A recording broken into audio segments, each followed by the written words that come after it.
Hello， 大家好，我是小 P， 今天来跟大家分享我在 WSOP 期间去 Win 的赌场参加$10,500买入的赛事。那这场赛事的名称呢叫做 One Drop。它其实是一个慈善赛，中文叫做一滴水。它的意思就是说，从报名费里面会拿部分的服务费捐献到一些比较贫穷的国家，然后帮助他们有这个良好的一个水资源。那对于玩家来说呢，其实它算是一个还蛮有名。在 WSOP 期间 ，WSOP 自己也有一个$1,111的 One Drop。反正不管怎么样呢，这场赛事它是第一次在 Win 举办，至少我知道这几年都没有。那这一次呢，他们有分 A、B、C 组，如果没记错的话，预期会有非常多的玩家。这场赛事我觉得重点就是它举办的时间是正确的，所以才会有这么多玩家。相对来讲呢，是一场可以参加的比赛。那尤其是我觉得$10,000对于大部分的玩家来讲，还是可以负担起的范围。然后他们也预测说，这场赛事的时间大约是7月11、12号左右，那也就是 WSOP 的主赛事之后。所以如果说你会来 WSOP 参加1万的主赛的话，他预期这些玩家很有可能也会来参加这场赛事。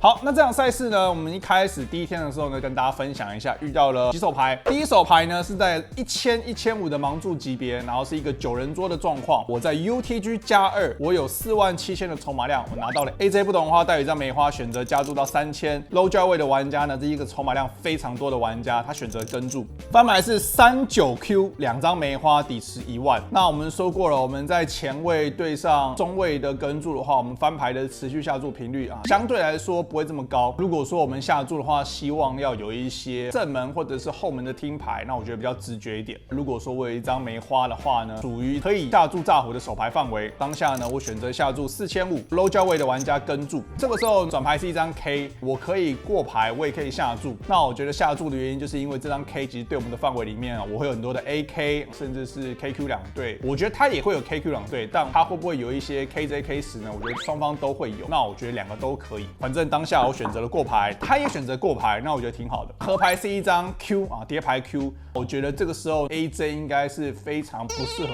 炸胡的一个手牌。如果它的范围里面是 A9 是实 JJ 的话，我觉得这个合牌它都不会弃牌，它都会考虑跟注。所以我觉得这个 AX 呢，虽然说我不一定有摊牌价值，但我觉得就是一个很标准的放弃，所以我选择过牌，然后他也选择过牌。重点是他的手牌竟然是一对 A， 也就是说他翻牌前 AA 对上我的加注，他选择了平跟，那我觉得没什么问题。但我觉得不管是在转牌或合牌，我觉得他的手牌应该都是一个很明确的可以价值下注的一个手牌。然后他没有，他选择一个比较保守的过牌策略，所以我觉得这给我一些资讯，他打得蛮保守的。下一手牌呢，什么状况？我们来讲一下。我在8位，我有8万的筹码量，1000、1500的盲注级别，我拿到了 Q9 黑桃，选择加注到3000。大盲位的玩家大约有8万，选择跟注。翻牌是58K， 2张黑桃，底池8500。那我们对上大盲位的抵抗的话，基本上 K 嗨的翻牌，我们持续下注会非常的高，所以我们的持续下注4000，大盲位玩家跟注。转牌是一张9。我们中了一个对子Q9 中了一个对子，这个时候底池16500，他过牌。那我觉得我们的手牌是一个很明确的，就是我们的9中了一个对子嘛，所以如果说他的手牌范围里面是有一些有5或者中8的对子的话，我们过牌就可以赢了，有没有摊牌价值？那如果说他有 K 的话呢，我们下注他也不会弃牌。那除非说合牌开了，比如说开 Q 或开9或开黑桃，那我们合牌就是可以再下注拿一个更好的价值。所以我们的策略呢是非常的明确的，我们转牌也过牌。这时候合牌来了一张叠牌 K， 底池16500。这个时候大盲位选择下注25000，大约是1.5个底池。这个时候就到我。我觉得这个情况下呢，其实还蛮难的。第一个就是我们中了一个中对，那我当然觉得这个手牌是可以考虑抓炸。我们要看说，以大部分的玩家在这种情况下，合牌开一个叠牌 K 的时候，他炸胡的频率是多少？我自己认为是相当低，尤其是他选一个超级大尺寸，我觉得他的范围里面还是会有很多，比如说什么 K3、K4，我觉得他很明确的任何3条 K 都可以选择一个大尺寸，因为我的范围里面就很像是一些，比如说 QQ、JJ、10之类的手牌，所以我觉得 Q9 黑桃某种程度上相当的边缘。当然，这也是一个合理抓炸胡的手牌，但根据我对于大部分的玩家选择这种下注尺寸跟这种合牌叠牌的一个牌面，我觉得是相当的少。所以合牌呢，我想了一下之后呢，我就选择了弃牌。这是第一天的手牌。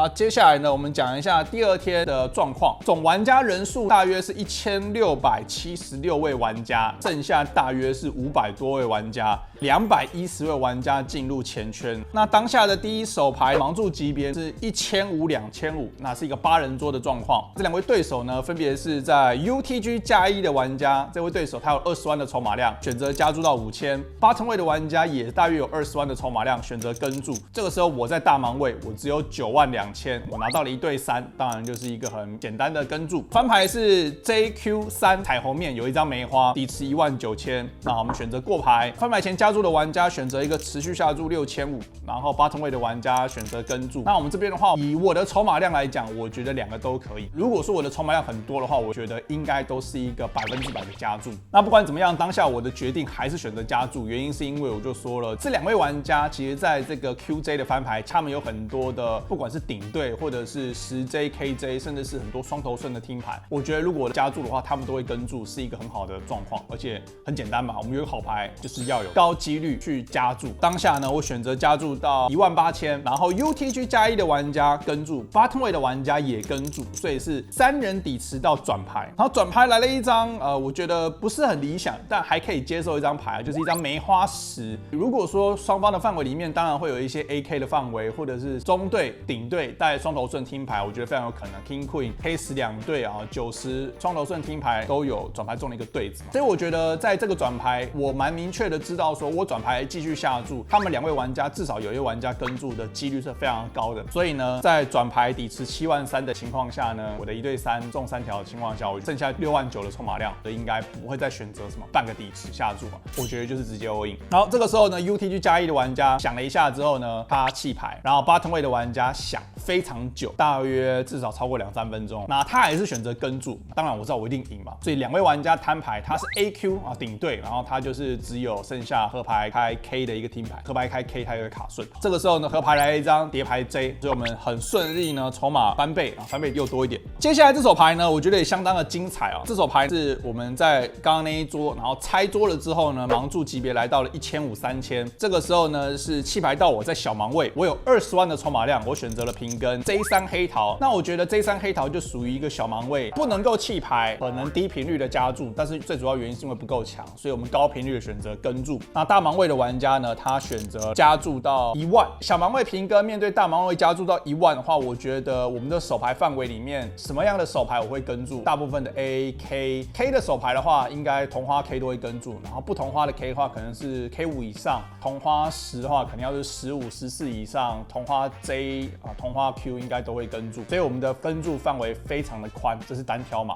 所以呢 ，J3 当然就是一个很明确的要跟注的一个手牌。这个时候翻牌是8、7、6，三张黑桃，所以非常好，我们在翻牌直接就中了红花。这个时候底池23000，那我们预设策略一定是过牌，对手持续下注6000，那我觉得6000是一个25%左右，我觉得我们的策略里面会有混合跟注跟加注，这都可以。那我当下决定跟注，然后转牌来了一张9，就是9876，三张黑桃，底池35000。那我们的预设策略，我在猜我不会有一个领先下注的策略哦，所以我们应该都会是选择过牌。然后这时候他也过牌，那我觉得反正过牌也没差嘛，我们中了同花，我们不用担心。然后这时候合牌来了一张10，变成是19876啊，台面变成是5张成顺，但是3张黑桃一个台面，底池还是一样35000。那这个时候呢，其实我就很明确的知道说，我们一定要有一个下注的策略，原因是因为我们的范围里面有很多原本有摊牌价值，现在没有摊牌价值。那这个时候呢，我们下注可以让一些分钱的手牌弃牌，但是我们必须要选择大尺寸的下注。那当然我们也会有一些炸胡，很明确的炸胡的话，我觉得至少会是1张黑桃嘛，因为我们有1张黑桃的听牌，我们才会跟注，然后到合牌台面5张成顺，然后我们这样的手牌选择炸胡。那我们想一下过牌的范围，如果有牌的话，当然就是一个很明确，至少不会是分底池的一个手牌，那就是一些随机的 J 通花，就是合牌过牌，然后他下注的话，我们再加注。所以我觉得合牌相对来讲是一个非常困难的策略。那我觉得我会用一定的频率去选择过牌，有的时候下注，有的时候过牌。那我当下呢又选择了过牌，这个时候呢底池35000，那对手我看他在拿筹码，那我就知道他如果合牌要下注，他就一定不会选择小尺寸嘛，所以就拜托啊，下越大越好。所以我想一想之后，我看到他在拿筹码，然后他拿了一个35000，就直接下一个满帕。这个时候就换我在演，我在演的意思是说，当然我在想的是他什么牌可以下注35000，那我觉得很明确的就是，如果他是炸服的话，反正他就台面5张成顺嘛，他有可能是一些手对用不到，甚至是他有一些什么 AAKKQQ， 他就选择啊，反正也只能分钱了，我就拿来炸，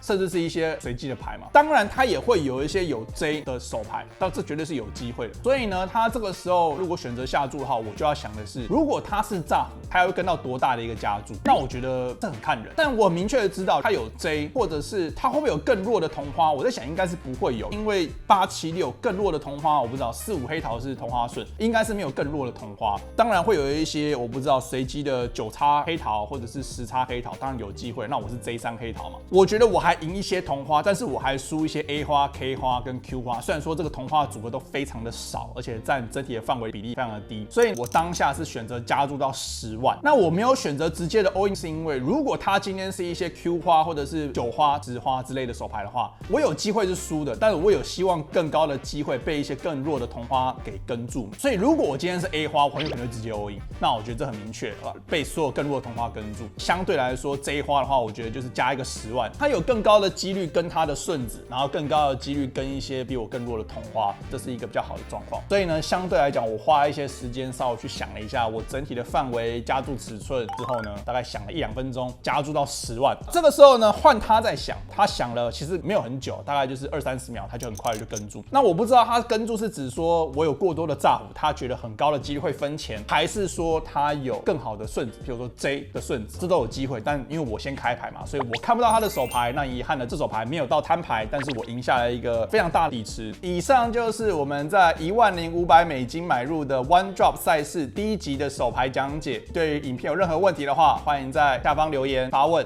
如果说你想要问我手牌的话，欢迎到 DC 手牌投稿区投稿你有问题的手牌，记得一定要订阅分享我的频道。我是小 P，大家拜拜。